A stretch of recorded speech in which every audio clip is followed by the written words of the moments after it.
Hello and welcome to English for Everyone, where we practice real-life American English. Today we're going to take a look at a common mistake that I hear from my students all the time. So let's get started. Example, he works remotely, or I can say he works from home. So he only goes to the office 2 times in a week? We cannot say this. We cannot say 2 times in a week, 1 time in a week, 2 times in a month, 2 times in a year. These examples are not correct. So how do we say it? I can say he only goes to the office twice a month. Or I can say he goes to the office every other week. Or I can say he goes to the office once every 2 weeks. But I cannot say he goes to the office 2 times in a week or twice in a week. We cannot say this. So let's practice. Does he work remotely? That's right, he works remotely. So does he go to the office twice a week? That's right, he goes to the office twice a week. Does he go to the office every other week?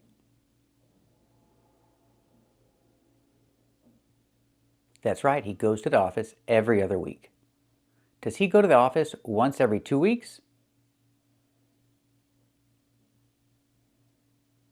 That's right, he goes to the office once every 2 weeks. Another example, she goes shopping. Can I say she goes shopping 2 times in a week?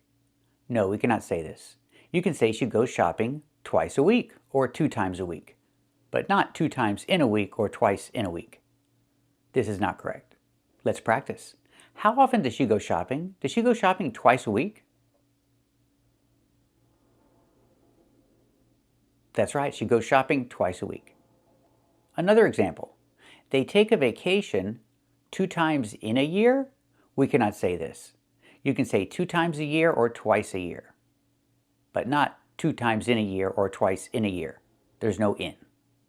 Or I can say they take a vacation once every 6 months. That works too. Let's practice. How often do they take a vacation? Do they take a vacation twice a year?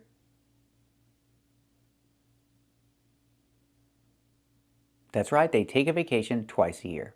Do they take a vacation once every 6 months?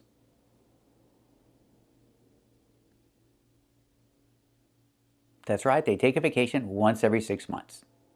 So remember, don't say this. Don't say twice in a year, 2 times in a month, twice in a week. Don't say this. Thank you for watching and keep watching for more. Today we're going to learn some important vocabulary, so let's get started. What's the difference between these 2 words? Loyal and faithful. First, let's look at pronunciation. Loyal and faithful. Faithful. The TH is making the soft sound like think and thank you. Faithful.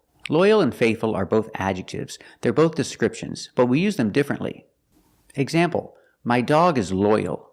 My dog loves me and my family and nobody else. He's loyal. My dog is not going to leave and go find another family. No, because my dog is loyal. We can also use loyal to describe customers. If the customers always go to the same restaurant, then you can say they are loyal customers. Let's practice. Is my dog loyal? That's right, my dog is loyal. What about your dog? Is your dog loyal? Very good. And what about these customers? Are they loyal customers? That's right, they're loyal customers. So how do we use faithful? We use faithful to talk about husbands and wives. Example, the husband loves his wife, and the husband doesn't have a girlfriend on the side.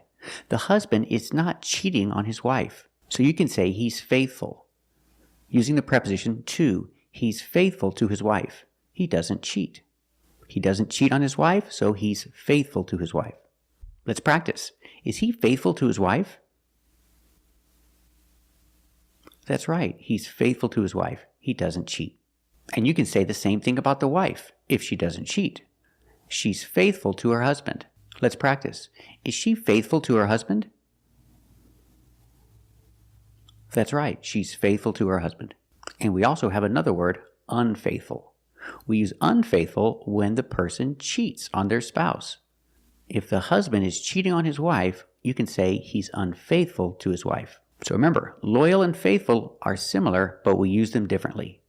You can describe a dog or customers as loyal, but a husband or wife, you say they're faithful, or maybe unfaithful. Today we're learning a great phrasal verb, so let's get started.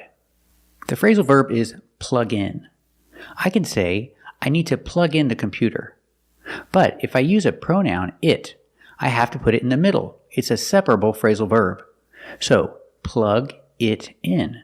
Pronunciation, plug it in. The T in it changes to a fast D. Plug it in, plug it in. He's going to plug it in. He needs to plug it in. Let's practice. Is he going to plug it in? That's right, he's going to plug it in. Does he need to plug it in? That's right, he needs to plug it in. You hear the pronunciation, not he needs to, but he needs to. He needs to. He needs to plug it in. And if we change the verb to past, we hear plugged, plugged. The ed is pronounced with the D sound. Link the sounds, plugged, plugged. But when I say it complete, plugged it in, it's easier to link the D sound to the next word, it. Together, plugged it, plugged it. And with the T in it changing to a fast D, altogether you hear plugged it in the past. She plugged it in. I asked the question, did she plug it in? And the answer is yes. She plugged it in. She plugged it in. Plugged it in. She plugged it in. Let's practice. Did she plug it in? That's right, she plugged it in. And I can use the description, plugged in. It's plugged in.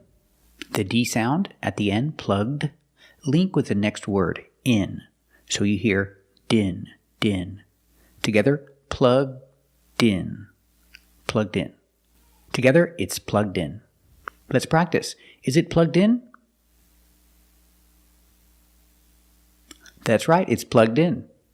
Now let's go the other way. He needs to unplug it. We see the verb unplug. Unplug means to take it out. So you unplug the computer. Use the pronoun it, unplug it. He needs to unplug it. Let's practice. Does he need to unplug it? That's right, he needs to unplug it. In the past, unplugged. He unplugged the computer. If you use a pronoun it together, he unplugged it. Link the D with the next word it. Together, did. Unplugged it. In the past, he unplugged it. Let's practice. Did he unplug it? That's right, he unplugged it. And the description, it's unplugged. Link the G sound with the D. Unplugged. Unplugged. It's unplugged. Whichever one is easier. It's unplugged or it's not plugged in. Let's practice. Is it unplugged? That's right, it's unplugged or it's not plugged in. Thank you for watching, and if you like this video, subscribe to our channel. And if you want to become a member, click the join button. And we'll see you next time.